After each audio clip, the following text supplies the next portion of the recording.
नमस्कार दोस्तों, स्वागत है आप सभी का आपके अपने YouTube चैनल बालाघाटी एजुकेशन में, जहां हम जो है आपको गणित की बहुत ही बातें जो है शेयर करते रहते हैं। तो आज जो है हमारी जो एक्सरसाइज बची हुई थी, तो उसको चलिए हम बहुत ही जल्दी जो है क्विक रिवीजन के साथ उसको पूरा करते हैं। जैसे हमारे पास सवाल दिया हुआ है कि 2 करनी 2x धन करनी 3y बराबर 0 और करनी 3x ऋण करनी 8y बराबर 0। इस प्रकार से जो है आपके पास दो रैखिक समीकरण युग्म दिए हुए है ना। हम क्या पढ़ रहे हैं, दो चर वाले रैखिक समीकरण है ना। तो ये क्या हो गए हमारे दो चर वाले रैखिक समीकरण युग्म। युग्म का मतलब क्या हो जाता है, जोड़ा। अब इसको जो है हमको प्रतिस्थापन विधि से हल करना है ना। तो अभी तक जो है आपके पास जो नॉर्मल नंबर वाले थे, जैसे 3x धन 4y बराबर 8 या 2x धन 3y बराबर 5, इस प्रकार के अगर आपके पास रैखिक समीकरण युग्म थे तो आपने किस प्रकार इसे हल किया, तो हमने इसके पहली वीडियो हमारी जितनी भी आई है तो उसमें आप बहुत ही अच्छी तरीके से समझ गए होंगे, है ना। अब हमारे पास जो है करनी वाले मान हमारे पास दिए रहेंगे रैखिक समीकरण युग्म, तो आप उसको किस प्रकार से जो है हल करेंगे, तो चलिए इस वीडियो में जो है हम इसको आप अच्छी तरीके से समझ पाएंगे। तो जैसे हम हल इसको प्रारंभ करें, तो सबसे पहले तो आपको जो रैखिक समीकरण युग्म दिए हुए हैं उनको लिख लेना है। दिया है में दिया है क्या कि रैखिक समीकरण युग्म 2x धन करनी में 3y बराबर 0, ये 1 हो जाता है। फिर करनी 3x धन यानी ऋण आया यहाँ पे, करनी 8y बराबर 0, ये हो जाते हैं आपके क्या 2, है ना। इनने जो हमारे पास समीकरण दिए हैं उनको हमने दो समीकरण के रूप में बना लिया है। अब कोई भी एक समीकरण, क्योंकि अब दोनों तो करने वाले ही है, जैसे हमने पहले वाले बताया कि जो आसान रहता है उसको लेकर चलेंगे, तो यहाँ पे तो दोनों एक ही जैसे है तो हम समीकरण 1 से ले लेते हैं, है ना। तो समीकरण 1 से, अब 1 से हम लेके चले तो हमको क्या करना है कि x या y दोनों में से किसी एक का मान हमको निकालना है ना। तो हम यहाँ से y का मान नहीं निकालते हुए x का मान निकालते, तो पहले समीकरण 1 को जैसा का वैसा लिख लेंगे कि करनी 2x धन करनी 3y बराबर 0 है। अब x का मान हमें निकालना है, तो y वाले मान को क्या कर देंगे, दूसरी तरफ प्रतिस्थापित कर देंगे। तो करनी 2x बराबर कितना आ जाएगा हमारा, करनी 3y। तो x बराबर कितना आ जाएगा हमारा कि करनी 3 बटे में करनी 2, ये धन वाला था तो ये ऋण आएगा सामने, करनी 2 और ये y। तो इस प्रकार से जो है आपको क्या करना है, यहाँ पे x का मान निकाल लेंगे भाई, है ना। आप अपनी सुविधा के हिसाब से x या y दोनों में से किसी एक का मान निकाल सकते हैं। हमने क्या किया, यहाँ पे x का मान निकाल लिया। अब x का मान जब आप निकालोगे तो इस x का मान जो हमने समीकरण नंबर 1 से निकाला है ना, उसको कौन से में, अब समीकरण नंबर 2 में रख देना है। तो समीकरण 2 में, है ना, इसको 3 वाला हो गया समझ लीजिए समीकरण। समीकरण 2 में क्या रखना है, हमें x का मान रखना है। x का मान रखने पर तो इस प्रकार आपने क्या कर लिया, इसको रख लिया। आप समीकरण नंबर 2 में रखना है, तो करनी 3x ऋण करनी 8y बराबर 0, ये क्या है हमारा समीकरण नंबर 2। अब इस x की जगह पे हमें पूरा कितना रखना है, ऋण करनी 3 बटे 2 और y, तो करनी 3 जैसा का वैसा। अब ब्रैकेट में क्या लिख देंगे, ऋण करनी 3 करनी 2 और y। इस प्रकार से हमने क्या रख दिया, x का मान रख दिया। अब ऋण करनी 8y बराबर 0। अब यहाँ से जो है आपको एक एक चीज़ें बहुत ही करीब से देखनी है, क्योंकि अगर थोड़ा भी आपका ध्यान इधर उधर भटका तो आप यहाँ पे गणित गलत कर सकते हैं ना। अब ब्रैकेट खोलते हुए जो है आपको करनी 3 का गुना करनी 3 से करना है, सामने ऋण वाला चिन्ह है तो कितना आ जाएगा 3, और ये आ जाएगा करनी 2, है ना, साथ में y, चाहे तो आप इसको ही साथ में भी लिख सकते हैं, ऋण करनी 8y, है ना। अब कुछ नहीं है 8 के नीचे, तो यहाँ पे समझ लीजिए कि 1 है बराबर 0। अब आपको जो है इन दोनों का क्या करना है, एलसीएम लेना है ना, साथ में तिर्यक गुना भी करते जाना है। तो इधर लिख देते हैं हम यहाँ पे कि तिर्यक गुना, ठीक है। तो 1 का 3 से करेंगे तो 3y रहेगा, ठीक है। साथ में करनी 2 का गुना, ऋण वाला चिन्ह जैसा कैसा है ना, करनी 2 का गुना हम किसके साथ करना है, करनी 2, यहाँ पे ऋण आएगा क्यों, इधर ऐसे। करनी 2 का गुना किससे करना है हमें, करनी 8 से करना है। तो 2 का गुना जब 8 से करते तो कितना आ जाता है हमारा 16। तो कितना लिख दी इसको हमने, करनी 16 और साथ में y है ना। अब इसका और इसका एलसीएम यानी करनी 2 और 1 का एलसीएम कितना आ जाएगा हमारा, करनी 2, तो बराबर 0। समझ में आ गया होगा इतना, है ना। अब देखिए कि करनी 16 जो आया है हमारे पास वो किसी ना किसी का वर्गमूल है ना। कौन सी संख्या का है, तो हमें पता है भाई कि वो 4 का वर्गमूल है। तो इसको क्या लिख लेंगे हम, ऋण 4y है ना। साथ में जो है अब ये 2 का गुना हम करेंगे इधर 0 के साथ, है ना। तो 0 में अगर किसी भी संख्या का गुना होगा तो वो कितना आ जाता है, 0 ही। तो ये आ गया इस प्रकार से। तो अब हमको क्या करना है, ये भी माइनस हो गया और ये भी माइनस हो गया, यानी ऋण 3y और ऋण 7y। तो दोनों जुड़ जाएंगे तो क्या आ जाएगा, ऋण 7y बराबर 0। ठीक है, तो y बराबर कितना आ जाएगा हमारा, अब गुना में है तो ये भाग में, तो 0 बटे ऋण 7, यानी ये क्या आ जाएगा, इसका आंसर 0 ही रहेगा। तो y बराबर क्या आ जाएगा, 0। तो ये क्या हो जाएगा भाई, x और y के मान दोनों क्या हो गए, 0 हो गए। अतः x तथा y के मान बराबर 0 हो गए। तो आपने देखा कि किस प्रकार से जो है हमने बहुत ही आसान तरीके से जो है इस गणित को हल कर लिया। अब इसके आगे जो बचा है हमारे पास एक आखिरी गणित बचा है इस प्रश्नवाली का, जिसको जो है हम बहुत ही अच्छी तरीके से अभी आगे हल कर लेंगे, है ना। तो चलिए अब अपने जो है हम आखिरी सवाल की तरफ बढ़ते हैं। जो हमारे पास जो है भिन्न के रूप में दिया है कि 3x बटे 2 ऋण 5y बटे 3 बराबर ऋण 2, साथ में x बटे 2 धन y बटे 2 बराबर 13 बटे 6। तो अब अभी जो है ये भिन्न के रूप में है, तो इसको जो है हमें पहले सरल समीकरण के रूप में लाना होगा। तो सरल समीकरण में लाने के लिए क्या है, एक एक समीकरण को लेकर हम चलते हैं। तो पहले समीकरण 1 से चलते हैं हम, है ना। इसको मान लीजिए कि ये समीकरण 1 है, ये समीकरण नंबर 2 है ना। तो समीकरण जो है 1 से लेकर चले हम कि समीकरण 1 से, तो अब इसको जैसा का वैसा उतार लेंगे कि 3x बटे 2 ऋण 5y बटे 3 बराबर ऋण 2, है ना। इस प्रकार का आपका ये हो गया। अब फिर से जो है आपको जो है ये 2 का क्या करना है, 2 और 3 का एलसीएम लेके चलना है।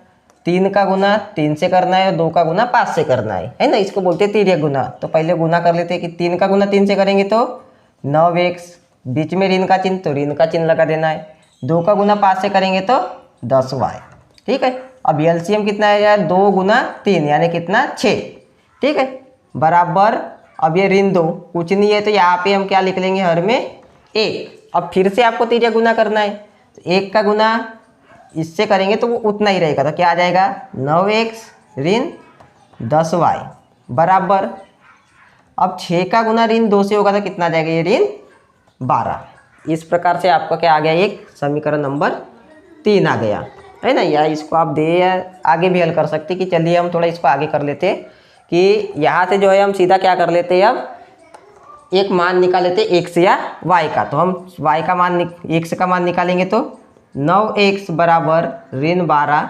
अब ये माइनस वाली चीज़ें है तो इधर आ जाएगी प्लस में आ जाएगी, बराबर 10y हो गई, है ना। तो x बराबर कितना आ जाएगा आपका, ऋण 12 धन 10y बटे 9, क्योंकि अभी क्या है 9 गुना में था तो इस साइड आ जाएगा तो भाग में आ जाएगा। इस प्रकार जो है आपको x का मान आ गया, 3 नंबर तक आ गए आप, है ना। अब आपको देखना है भाई कि अब हमारा जो है नंबर 2 भी सरल समीकरण नहीं है, तो समीकरण 2 को भी आपको सरल करना है। तो अब समीकरण 2 से लेकर चलना है कि समीकरण 2 से, अब समीकरण 2 में क्या है कि x बटे 3 धन y बटे 2 बराबर 13 बटे में 6। ये जो है थोड़ा बड़ा हो जाता है ना। अब फिर से दोनों का एलसीएम, जैसे यहाँ पे 2 गुना 3 था, 3 गुना 2 तो कितना आएगा, 6 ही आएगा, 6 लिख दिए। 2 गुना x यानी कि 2x, बीच में धन का चिन्ह तो धन का चिन्ह लगा दिया। फिर 3 गुना y यानी कि कितना, 3y। ठीक है, बराबर 13 गुना 13 बटे में 6। अब क्या करना है आपको, अब 6 का गुना ऊपर वाले से और 6 का गुना इधर के 13 से, तो 6 का इधर गुना करेंगे तो क्या आ जाएगा, 6 गुना 2x यानी कि 12x धन 6 गुना 3 यानी कि 18y बराबर 6 का गुना आप 13 बार करना है हमें, तो कितना आ जाएगा आपका ये 13 का गुना 6 बार कर देंगे तो 78। तो ये आ गया आपका 78, है ना। तो ये आपका क्या हो गया, एक समीकरण हो गया। अब इस समीकरण में आप देखेंगे भाई कि हमारे पास समीकरण 3 में किसकी वैल्यू आ गई थी, ठीक है। तो आपने देख लिया भाई कि हमने 6 का गुना 2 से किया तो 12x आ गया, 6 का गुना 3 से किया तो 18y आ गया, 13 का गुना 6 में करें, 6 का गुना 13 से करें तो कितना आएगा, 78 आएगा, है ना। तो अब इसको आप मान सकते हैं भाई आपका कौन सा समीकरण है कि 1 आ गया, 2 आ गया, 3 आ गया, है ना। तो इसको आप मान लिए कि 4 नंबर का है। तो अब समीकरण 4 में आपको किसका मान रखना है, पहले से हमारे पास कौन सा मान निकला हुआ है, x का मान निकला है। तो यहाँ लिख देंगे हम कि समीकरण 4 में x का मान रखने पर, अब x की वैल्यू आपको पता है, हमने पहले से निकाल दी है, कितनी है तो ऋण 12 धन 10y बटे में 9।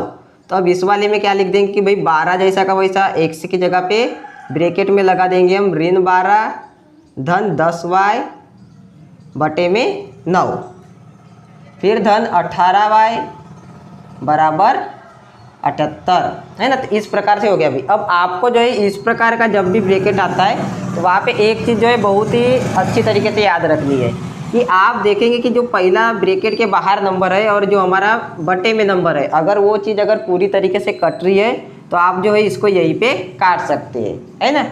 लेकिन अभी हम काट के देखें तो 3 3 9, 3 4 12, फिर आगे जाके नहीं कटेगा, है ना। तो ये हमने देख लिया कि पहले नियम के अनुसार काट के देख लिए नहीं कट रहा है भाई, है ना। और जब आपका इस प्रकार से ना कटे तो आपको क्या करना है कि इस वाले इसका पहले वाले से और इसका जो है दूसरे वाले के साथ आपको क्या करना है, गुना करते जाना है ना। जैसे मैंने यहाँ पे साइन भी कर दिया है कि किस किस के साथ करना है, ठीक है। तो आप अब इसको जो आगे हम हल करेंगे तो 9 का किसके साथ करना है गुना में, 18y के साथ करना है, और 9 का गुना हमको किसके साथ करना है, 78 वाले के साथ करना है, ठीक है। तो इसको आप अब जो है आगे बनाते हैं। जैसे अब 12 का गुना हमने 12 में किया तो ऋण 144 हो गया आपका, है ना। धन का चिन्ह है तो धन का लगा देंगे, फिर 12 का गुना 10 से करेंगे तो 120y, इतना आ गया आपका। अब फिर धन से का चिन्ह है तो धन का चिन्ह लगा दिए। अब 9 का गुना 18 में करना है आपको, तो 9 का पारा पहले जो है आप इसमें कर लीजिए 1 1, 9 8 72 यानी 2 बच गए 7, फिर 9 कम 9, 9 और 8 आपके कितने हो गए 116। तो ये कितने हो गए 162y। अब बराबर का चिन्ह है तो बराबर का लगा देंगे, फिर 9 का 78 में करना है तो 9 8 72 यानी 2 बच गए 7, फिर 9 का पारा आप 7 बार पढ़ेंगे तो कितना 63, 63 और 7 आपके हो जाते हैं 70। तो ये क्या आ गया आपका, इस प्रकार से जो है आपको ब्रैकेट वाले जब भी नंबर आए और ना कटे तो इस प्रकार आपको खोल लेना है भाई।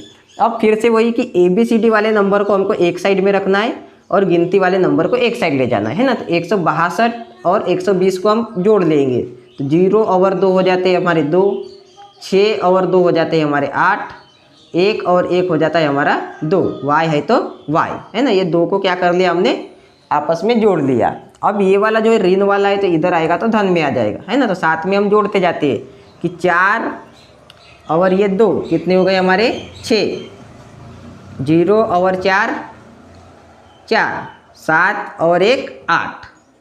इस प्रकार से जो है ये वाले नंबर को और ये वाले नंबर को हमने जोड़ लिया। तो y बराबर कितना निकल के आएगा हमारा कि ये 846। अब ये गुना में है तो इधर आ जाएगा तो भाग में आ जाएगा भाई। अब आप सीधा सा लॉजिक लगाइए कि लास्ट में हमारा नंबर है 2, भाग जिससे में देना है उसमें है 6, तो 2 के पारे में 6 कितने बार में आ जाता है हमारा 3 बार में। तो हम क्या कर देंगे यहाँ पे 3 का गुना करके देखते हुए कि 282 गुना 3 किया हमने तो 3 6, 3 का पारा 8 बने 24, 2 3 दूनी 6 और 2 8। तो ये कितने बार में आ गया 3 बार में। तो हम सीधा सा क्या लिख लेंगे कि y बराबर कितना है 3 है। तो इस प्रकार जो है आपको y की वैल्यू निकल के आ जाएगी। अब y की वैल्यू जो निकल के आई तो ये y का मान आपको कहाँ रखना है, जल्दी बोलिए। आपको रखना है इसको समीकरण नंबर 3 में। तो इसको ऊपर करते हैं यहीं पे कि समीकरण नंबर 3 में क्या करना है हमें, y का मान रखना है। y का मान रखने पर अब इस पे हमने रख दिए तो क्या आ जाएगा ये हमारा x बराबर ऋण 12 धन 10 y यानी कि कितना गुना में 3, या ब्रैकेट ना भी लगाए तो सीधा गुना 3 बटे में कितना 9। तो ऋण 12 धन 3 गुना 10 यानी कि 30 बटे में 9। तो कितना आ जाएगा, अब 12 ऋण 12 है और धन 30 है ना। तो ये जब चीज़ें कटेगी तो कितना बचेगा, प्लस वाला 18 बटे में 9, तो 9 दूनी 18 यानी 100 बराबर कितना आ गया आपका 2 आ गया। तो इस प्रकार आपने देखा कि कैसे जो है हम अगर भिन्न के रूप में भी हमारे पास रेखिक समीकरण युग्म दिए रहेंगे तो उसको किस प्रकार हम सरल करेंगे और सरल करने के बाद जो है x और y के मान हम ला पाएंगे, है ना। तो आशा करता हूँ कि आपको जो है ये गणित जो हमने समझाया आज बहुत ही अच्छी तरीके से समझ में आ गया होगा। अगर आपको ये वीडियो थोड़ा भी अच्छा लगे तो मेरे इस यूट्यूब चैनल बालाघाटी एजुकेशन को लाइक शेयर और सब्सक्राइब जरूर कीजिएगा। धन्यवाद, जय हिंद।